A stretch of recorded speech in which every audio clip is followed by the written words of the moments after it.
고민식 배우님한테 여쭤보고 싶은데, 사실은 이 끔찍하게 무시무시한 인물인데 저 인물이 왜 저렇게 됐을까가 이 드라마에서 단서가 있기는 있습니다. 전 남편과의 얘기가 잠깐 나오고 주차장에서 싸울 때, 그 다음에 아버지랑 통화하는 장면 보면 약간 단서가 주어지죠. 그렇지만 단서가 주어진다고 우리가 그 인물을 이해할 수는 없거든요. 짐작할 수 있을 정도의 정보만 영화에서 주는데, 제가 여쭤보고 싶은 거는, 저 인물이 저한테 굉장히 매력적으로 보이는 건 저 알 수 없는 악당이 들키고 싶어하는 것 같은 느낌이 드는 거죠. 그러니까 더군다나 이 영화에서 이제 후반부에 범인이 본격적으로 들어오게 되는데, 사실상 범인이라는 순례를 끌어들인 건 발각되고 싶어하고 숨어있는 성화라는 생각이 드는 거예요. 네. 그래서 그 두 인물의 매칭이 흥미롭고, 말씀해 주신 것처럼 너랑 나랑 차이가 없다고 또 김윤석 배우님한테 이야기하시잖아요. 네. 그런 측면에서 이 인물은 대체 이 모든 일들을 연기하신 분으로서 왜 이런 일을 이렇게까지 하는 것이라고 이해하셨는지. 네, 우선 저는 일단 이 유성아라는 인물을 연기를 해야 되는 입장이다 보니까 저는 이 인물에 대해서 궁금한 게 굉장히 많았어요. 초반부터. 전사도 궁금했고 서사도 궁금했고, 근데 극 중에서 저는 오히려 그런 부분들이 드러나지 않아서 전 더 좋긴 했거든요. 왜냐면 살인마라는 것에 뭔가 설득을 시키려거나 납득을 시킬 만한 요소들을 주지 않았다고 생각을 해서, 근데 저는 이제 연기를 해야 되니까 작가님과 감독님께 되게 많이 여쭤봤어요. 어떠한 그 이유에서 전 남편과 결혼을 했고, 그리고 그런 정보들을 얻고, 저는 1년 전에 이제 LP판에 남겨둔 흔적도 저는 일부러 남긴 거라고 생각을 하거든요. 발견해주기 원해서. 네, 그리고 과연 이렇게 했을 때 그렇게 치밀한 이 인물이 그것을 남기고 간 것은 절대 저는 실수가 아니라고 생각을 하거든요. 일부러 그런 흔적을 남기고 갔고, 그리고 1년 동안 아무런 일도 일어나지 않으니까 이 유성아라는 인물은 그냥 일반적으로 사람들이 흥미를 느끼는 부분과는 전혀 다른 부분에서 저는 흥미를 느끼는 인물이라고 생각을 했어요. 그래서 다시 돌아왔을 때 너무나 흥미로웠고, 이 영아라는 인물이, 그리고 계속해서 도발을 하고, 그런 것들이 어떻게 보면 일종의 놀이라는 느낌을 받았고, 마치 범인이 순례로서 놀이를 즐기듯이 범인을 쫓아서 간다면 이 유성아라는 인물은 또 다른 방향에서 이제 놀이를 즐기는 느낌? 네, 그런 거라고 생각을 했고, 그래서 더 이렇게 현장에서 그런 것들을 즐기면서 하려고 했던 것 같아요, 실제로. 네. 그 점에 관해서 감독님께도 여쭤보고 싶습니다. 사실 이제 이 캐릭터들을 생각할 때 가장 독특해 보이는 캐릭터는 저는 사실 범인이거든요. 범인이라는 캐릭터는 이런 사실 스릴러 영화에는 형사가 모든 영화마다, 드라마마다 다 나올 텐데, 이 인물은 직업 정신이 투철한 인물이라기보다는 어떻게 생각하면 순례로 타고난 인물이지 않습니까? 그러니까 이게 사실 맞은편에 있는 것은 이런 범죄자로 타고난 두 명의 악한들이 있는데, 거기에 대응하는 인물인 거예요. 타고난 순례가 타고난 범죄자를 필요로 하는 거죠. 그런 면에서 이 범인이라는 캐릭터는 사실은 이런 식으로 유형화된 캐릭터가 스릴러 영화에 있었나? 잘 안 떠오를 정도로 이 인물이 굉장히 매력적으로 보이는데요. 여기에 대한 감독님의 생각을 좀 여쭤보고 싶습니다. 실제로 이정 배우님, 하은경 배우님이랑 얘기할 때 계속 두 분은 이제 이해하시지 못했을 수도 있지만 계속 얘기했거든요. 제가 제일 좋아하는 역할입니다. 제가 너무 이 역할이 화면에 나오는 걸 보고 싶다, 이런 얘기들을 많이 했거든요. 어떤 인물들이 보통 기승전결이 있고 또 사건에 어떻게 개입하고 이런 것들이 더 중요한데, 이 인물은 그냥 그 인물 자체로 존재했으면 좋겠다라고 생각을 했어요. 그래서 이게 무슨 사건을 해결해서 범인을 잡는 그런 거는 당연히 하지만, 그거보다는 사람들이 이 순간 범인이 나타났을 때 범인 자체에 큰 관심을 가졌으면 좋겠다는 생각을 했고, 그러기 위해서 짧은 순간 등장하지만 강한 어떤 이미지들이 필요하다고 생각했던 거예요. 어떤 저 개인적인 애정도 많이 있는 역할인 것 같아요. 네. 힘들 수도 있지만, 네. 연기하기. 그 순례 역을 하셨던 하은경 배우님께 여쭤보는데, 사실 이런, 어떻게 보면 이 인물한테는 굉장히 프로페셔널한 기계적인 부분이 있는 거잖아요. 그래서 대사 같은 거 하실 때도, 특히 기자랑 이야기할 때 보면 굉장히, 어떻게 보면 굉장히 소름 끼치는 느낌도 있는데, 이런 배역을 사실 연기할 때 더군다나 이정훈 배우님하고 같이 연기하셨잖아요. 두 분은 만날 수가 없잖아요. 미래의 모습이니까. 현장에서는 그러면 이정훈 배우님하고 예를 들어서 이 뭐라고 할까 캐릭터의 통일성을 위해서 서로 어떻게 이야기를 하신 부분이 있나요? 아니면 그냥 각자 연기하신 건가요? 현장에서는 뵌 적이 없지만 뵌 적이 없어요? 네, 뵌 적이 한 번도 없고 이제 처음에 다 같이 회식할 때 선배님이랑 얘기를 좀 나누긴 했었어요. 근데 저희 둘 다 뭐 어떻게 해야 되는 거냐, 도저히 모르겠고 서로 계속 그 얘기만 되풀이 했거든요. 하유경 배우님이 그 과거라고 본인의 어린 시절이라고 얘기를 들으니까 이정훈 배우님 굉장히 좋아하시죠? 되게 좋아해 주셔가지고 네. 그걸 너무 좋아했어요. 너무 좋아해 주셔서 너무 감사했고 네. 근데 막 계속 저 때문에 살 빼야 된다고 왜 이렇게 말랐냐고 계속 그냥 하윤경 배우님이 찍는 게 더 빠른 것 같아요. 네, 근데 너무 그래서 서로 어떻게 해야 되냐 결국에 결론이 나지는 않았는데 근데 일단 대본에 쓰여진 범인의 느낌은 감정이 엄청나게 배제되어 있고 그리고 또 원트 감독님이랑 얘기했던 것 중에 하나가 한 끗 차이로 범죄자일 수도 있는 사람이라는 생각을 좀 했었던 것 같아요. 그래서 뭔가 되게 사회화가 되어 있긴 하지만 조금 어딘가 이상하고 그리고 어떤 잔동작이나 되게 특별한 말씨를 사용하지 않는다는 느낌이 많이 들었어요. 그래서 뭔가 우리가 어떤 사람을 봤을 때 어떤 표정이 너무 없거나 어떤 동작이 너무 없을 때 저 사람이 무슨 생각을 하는지 모르겠고 어떤 사람인지 가늠이 안 되면서도 그 사람을 이상하게 그래서 더 보게 되는 그런 사람들이 저는 가끔 있다고 생각하거든요. 그런 인물인데 그게 좀 더 극대화되어 있는 캐릭터가 아닐까라는 생각을 했었던 것 같아요. 네. 이정훈 배우 여기 안 나오셨지만 진짜 평상시랑 완전히 다른 굉장히 인상적인 그런 연기 하셨다는 생각이 들기도 하고요. 또 어떻게 생각하면 처음에 파출소에 등장했을 때 아무도 없는데 왜 왔냐고 그랬는데 누가 사람이 있어야 되는 거 아니냐라고 하는데 그게 이 영화의 이 드라마의 가장 중요한 대사 중에 하나처럼 들리기도 하고요. 아무도 없는 숙소에 꼭 있어야 될 사람처럼 느끼기도 하고요. 근데 이제 그 찬열 배우님도 역시 그 어린 시절의 모습이 나오는데 제가 놀란 건 너무 비슷해요. 배우는 어디서 그렇게 혹시 무슨 사촌 이런 육촌 동생 너무 굉장히 어떻게 그렇게 캐스팅 하신 CG인가요? 아니 진짜 저희도 너무 놀랐어요. 아니 진짜 이렇게 닮은 배우를 캐스팅한 게 아니라 너무 연기를 잘하는 친구가 있는데 둘이 나왔는데 똑같아서 이게 무슨 일인가 했어요. 그런 생각. 더 어린 친구도 닮았잖아요. 네, 다 일단 나오는 똑같아요. 거. 어린 친구는 그 기호 아역의 네. 동생이죠. 실제 동생. 그럼 그건 이해가 돼. 네, 거기는 뭐 물리적으로 맞습니다. 근데 우리 찬열 배우랑 정우 배우가 했는데 그 생각을 안 하고 캐스팅도 너무 똑같아서 그리고 눈빛도 너무 똑같고 찍는 내내 스태프들이 다 고개를 절레절레 어떻게 이런 일이 가능하냐고. 실제 보면 실물은 더 닮았어요. 눈빛이. 저도 사실 제가 직접 볼 수가 없었던 상황이어서 네. 근데 이제 촬영장에 가고 그 동그란 안경을 딱 썼을 때 스태프분들께서 진짜 너무 똑같다고 너무 닮았다고 말씀을 해주시고 계속 궁금하다가 그 마지막 회식 때 보셨군요. 만났는데 네. 저도 좀 깜짝 놀랐어요. 네, 실제로 딱 만나고 너무 제 어릴 적을 보는 것 같아서 네, 또 너무 배우님 나이가 그날 저희 중학교 1학년 딱 그 나이였어요. 네. 그 이제 마지막 여러분께도 제가 사실 보셔서 아시겠습니다. 질문 드리고 싶은 게 너무 많은데 여러분께도 질문을 드려야 돼서 마지막 질문 한 개만 드리고 제가 드리도록 하겠습니다. 김희석 배우님께 여쭤보고 싶은데 이제 한 이런 8부작을 찍는다는 것은 사실 이야기가 굉장히 많은 거고요. 8시간짜리 영화를 찍는 거 해당할 거고요. 어떤 한 작품의 인상을 결정하는 건 마지막 특히 주인공의 표정일 경우가 굉장히 많지 않습니까?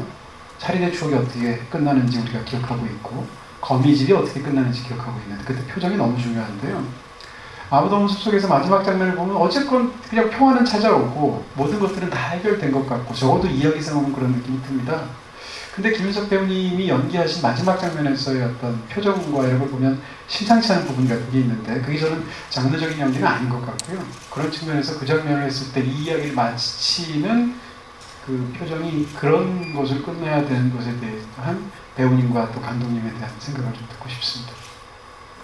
네, 그렇죠. 저기 우리는 언제나 아무도 없는 숲 속에서 존재하고 우리가 그 아무도 없는 숲 속에서 존재를 한다고 생각하는 것과 나 역시 존재하지 않는다라고 생각하는 것이 다 우리 사회 속에 있는 모습인 것 같아요. 그리고 어제 모든 일이 해결됐다고 해서 이제 오늘부터는 밝은 날이 계속되리라는 보장을 가질 수가 없지 않습니까?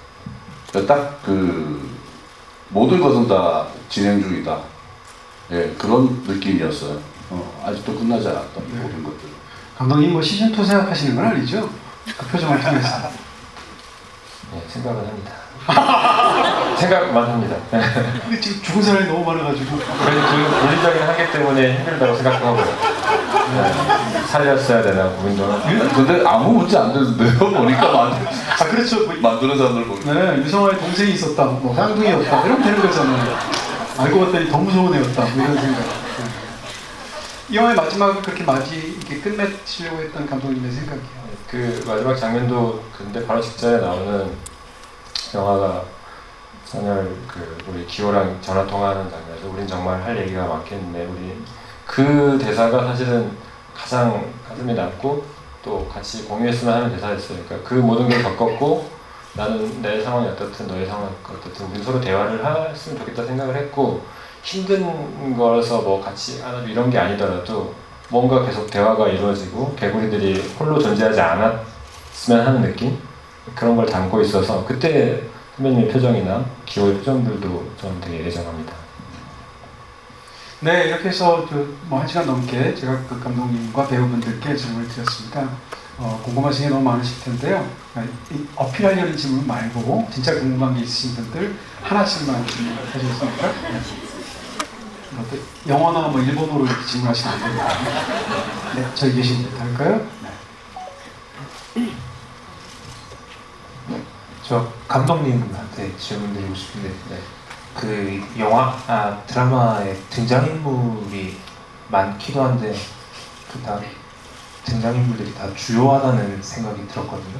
그래서 처음에 그 등장인물들을 다 소개를 하고 그런 와중에 사건도 전개를 해야 되니까 좀 그런 걸 풀어나가기가 좀 쉽지 않았을 것 같다는 생각이 들어서 그런 부분에 어떤 고민을 하셨는지가 궁금하고 그리고 그게 좀 시나리오랑 연출상의 어떤 차이가 있었는지 그런 게 궁금합니다.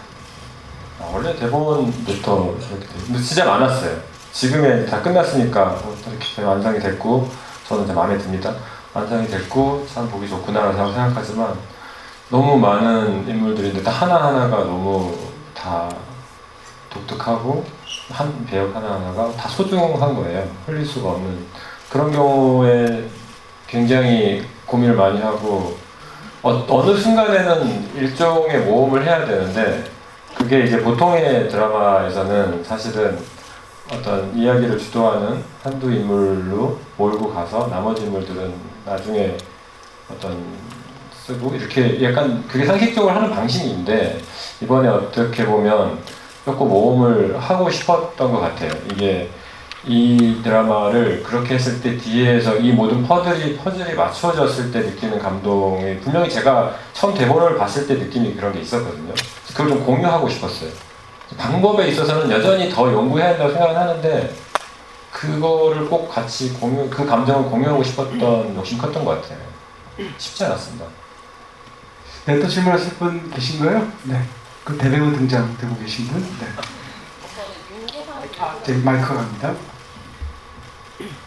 윤계상 배우분께 좀 여쭤보고 싶은데요. 상준이가 기호가 복수를 완성을 했을 때 이야기를 전에 들었는지 그리고 그 다음 반응은 어땠는지 현실로 돌아왔는지 과거에 머물러 있는지가 궁금합니다. 시즌2 지금 스포일러 하신 거 아니에요? 스포일러 하신 거 같은데? 이거 얘기할 수 없습니다. 알 수 없어요. 아니 글쎄요, 그냥 상준이는 그곳에 그 과거 속에 그냥 계속 살고 있는 사람이라고 생각하고 잠시 하늘이 도와줘서 기호를 위해 잠깐 현실로 잠깐 돌아왔을 뿐이라고 생각합니다. 그리고 전화를 끊자마자 다시 그곳에 머물러 있었을 것 같아요. 되게 슬프지만. 네. 그러니까 개구리가 되면 안 됩니다. 죄송합니다. 그런 대사님 극 중에도 그런 대사 있잖아요. 네, 개구리 되면 안 된다고. 네. 근데 진짜 개구리 어떻게 안 될 수 있어요? 저렇게 당하면 될 수밖에 없지 않나요? 이제 주변에 우리가 다 바뀌면 됩니다. 주변의 개구리들을 다 우리가 다 보살펴주면 됩니다. 아, 네. 이렇게 원론적으로 멋진 대답을 해주시네요. 마지막 질문 할까요? 네. 여기 계신 분 할까요? 네, 마지막으로 카메라 들고. 안녕하세요. 저 감독님이랑 찬열 배우님께 궁금한 게 있었는데요. 보면서 한 가지 궁금했던 장면이 있었는데 기호가 향철을 죽이고 차를 타고 도주하는 장면에서 우회전 깜빡이를 켜고 우회전을 하더라고요. 근데 사람을 죽이고 너무 예의 바른 살인자들이 있어요. 가끔 있더라고요. 네, 이게 제가 저였다면 생각을 해봤을 때 우회전 깜빡이를 켤 정신이 없을 거라고 생각을 했는데 우회전 깜빡이를 켜서 혹시 그 부분에서 뭔가 보여주고 싶은 게 있으셨는지 궁금합니다. 우리가 생각하고 우회전 깜빡이를 켜지는 않잖아요. 기호라는 인물이 저 진짜 그걸 의미를 생각하고 찍진 않았어요. 이렇게 뭔가 말해버리면 거짓말이 되는데 근데 기호라는 인물은 당연히 켜지 않았을까요? 사실 그 친구가 그런 걸 먹이고 그런 사는 친구는 아니라고 생각하는데 아마 자연스러운 행동이지 않았을까 싶은데 저는 우선 그 이제 동선 이제 차를 이렇게 타고 운전을 여기서부터 이렇게 하셔야 되고 그 말씀을 주셨을 때 여기서 우회전 깜빡이를 켜고 우회전을 하라고 말씀을 주셨었고 저는 또 이제 거기에 의미가 있다고 생각을 해서 이게 그래서 그 정말 말씀하신 대로 그 기호가 의도하고 우회전 깜빡이를 켜는 게 아니고 평소에 그렇게 바른 행실을 갖고 있는 걸 보여주는 거구나 해서 그 정확한 타이밍에 우회전을 켜려고 그때 당시 생각을 하고 있었어요. 근데 그것도 연습하지 않았을까? 그것도 계속 우회전하면서 그 차로 도망오는 데까지 기호는 계속 연습을 했을 것 같아요. 근데 그것까지 편집되겠지만 어쨌든 간에 연습을 계속 했겠죠. 마무리를 지어야 되니까. 어떤 질문을 하셔도 다 이렇게 훌륭하니까. 뭐든지. 네, 이렇게 해서 70분 넘게 굉장히 흥미로운 시간이었습니다. 뭐 시간이 더 있다면 얼마든지 더 여쭤보고 싶은데요. 이 정도로 마무리해야 될 것 같고요. 오늘 뭐 사실은 이 행사, 이 영화하고 달라서 어떻게 보면 집중적이고 딱 한 번 마련된 그런 굉장히 귀한 행사인데 관객분들하고도 함께 하시고 어떠셨는지 오늘 마지막에 인사 말씀해 주시고 끝내도록 하겠습니다. 실제로 대화를 나누니까 너무 감사하고 진짜 큰 힘이 되는 것 같아요. 너무 여기까지 멀리 와주셔서 고맙고 다시 한번 이런 기회가 있었으면 좋겠습니다. 감사합니다. 네, 이 자리에 와주신 분들 너무 고맙습니다. 네, 저희 작품을 핸드폰으로 보신 분도 있을 거고 아이패드로 보신 분도 있을 거고 노트북으로 보신 분도 있을 거고 TV로 보신 분도 있을 텐데 그 모든 분들 다 저희가 사실 좀 이렇게 많은 이야기를 담아 놓은 게 있는데 그것들을 하나하나 이렇게 찾아내는 재미가 있었으면 좋겠어요. 저희 영화가 15세를 받은 영화 시리즈가 또 욕심에 19세 관람으로 만약에 이걸 작전을 짰다면 좀 아마 어마어마한 파격이 나오지 않았을까 여러 면에서 뭐 그런 생각도 해봅니다. 시즌 2를 기대해 주십시오.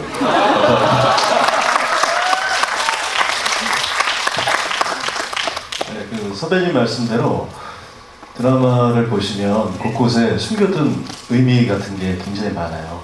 이렇게 감독님께서 굉장히 준비를 많이 해서 찍으신 거니까 드라마 좀 재밌게 봐주셨으면 좋겠습니다. 어렵지 않습니다. 재밌습니다. 끝까지 잘 봐주십시오. 감사합니다. 네, 저는 이 드라마 8부의 제목이 생각이 나는데요. 우리 참 할 얘기가 많겠네라는 그 말처럼 이 드라마를 보면 정말 다양한 의견들이 나올 수 있는 부분에서 저는 또 되게 매력적이라고 생각하거든요. 그래서 또 2번 보고 3번 보면 저는 한 7번 정도 봤는데 안 보이던 게 보이더라고요. 그래서 한 번 더 인차 관람을 또 해주시면 감사드리겠습니다. 감사합니다. 네, 이렇게 각박한 세상 속에서 이렇게 저희 시리즈 사랑해주시고 또 이렇게 직접 주비까지 이렇게 와주신 관객 여러분 진심으로 감사드리고요. 저도 이런 좋은 작품에 출연할 수 있게 되어서 너무너무 기쁘고 감사하다는 말씀 다시 한번 드리고 싶습니다. 감사합니다. 네, 우선 저도 이 작품을 또 촬영하고 그 이후에 이렇게 정주행하면서 보면서 너무 이 작품에 대해서 이야기를 나누고 싶었고 또 듣고 싶은 이야기가 너무 많았는데 이런 자리가 마련돼서 너무 영광이었다고 말씀드리고 싶고 오늘 먼 길 와주신 관객 여러분들께 진심으로 감사드린다는 말씀 전해드리면서 앞으로도 많이 많이 사랑해 주셨으면 좋겠습니다. 감사합니다. 저는 아직도 제가 너무 부족하게 한 것 같은데 왜 그렇게 하기 싫어했나라는 굉장히 후회가 안 들고요. 이렇게 너무 다들 좋아해 주시고 직접 이벤트처럼 응모도 하셔서 오신 걸로 알고 있는데 그렇게 애정 주셔서 정말 감사하고 입소문 많이 내주시면 더 감사하겠습니다. 오늘 자리해 주셔서 감사합니다. 네, 이렇게 해서 행사 마치도록 하겠습니다. 끝나고 또 이제 오신 특별한 분들과 함께 이렇게 사진 찍는 시간이 아마 마련된 것 같고요. 아마 불 켜주시면 이렇게 배우분들이 돌아서셔서 같이 찍을 것 같습니다. 마치도록 하겠습니다. 고맙습니다. 감사합니다.